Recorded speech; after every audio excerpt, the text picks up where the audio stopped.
پاکستان کی جانب سے افغانستان میں کوئی کارروائی نہیں کی گئی۔ ترجمان پاک افواج نے افواہوں کی تردید کر دی۔ بیرون ملک سے سوشل میڈیا اکاؤنٹس ریاست کے خلاف بیانیاں بنا رہے ہیں۔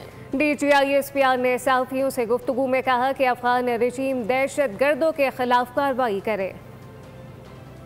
DGISPR نے افغانستان میں کارروائی سے متعلق خبریں بے بنیاد قرار دے دیں۔ لیفٹیننٹ جنرل احمد شریف چودھری نے کہا، سوشل میڈیا پر محض افواہیں اڑائی جا رہی ہیں جس کا حقیقت سے کوئی تعلق نہیں۔ پاکستان جب بھی کارروائی کرتا ہے باقاعدہ اعلان کرتا ہے، قابل تصدیق کارروائی تک کوئی بات نہیں ہو سکتی۔ DGISPR نے صحافیوں سے گفتگو میں کہا، ہماری پالیسی افغان عوام کے خلاف نہیں، دہشت گردی کے خلاف ہے۔ مطالبہ کیا کہ افغان رجیم دہشت گردوں کے خلاف کارروائی کرے۔ زور دیا کہ دہشت گردی کے خلاف مربوط جنگ لڑنے کے لیے اپنا گھر ٹھیک کرنا ہوگا۔ ساتھ اس عزم کا بھی اظہار کیا کہ دہشت گردوں کا آخری دم تک پیچھا کریں گے۔ پاکستان کے عوام اور افراد دہشت گردی کے خلاف متحد ہیں۔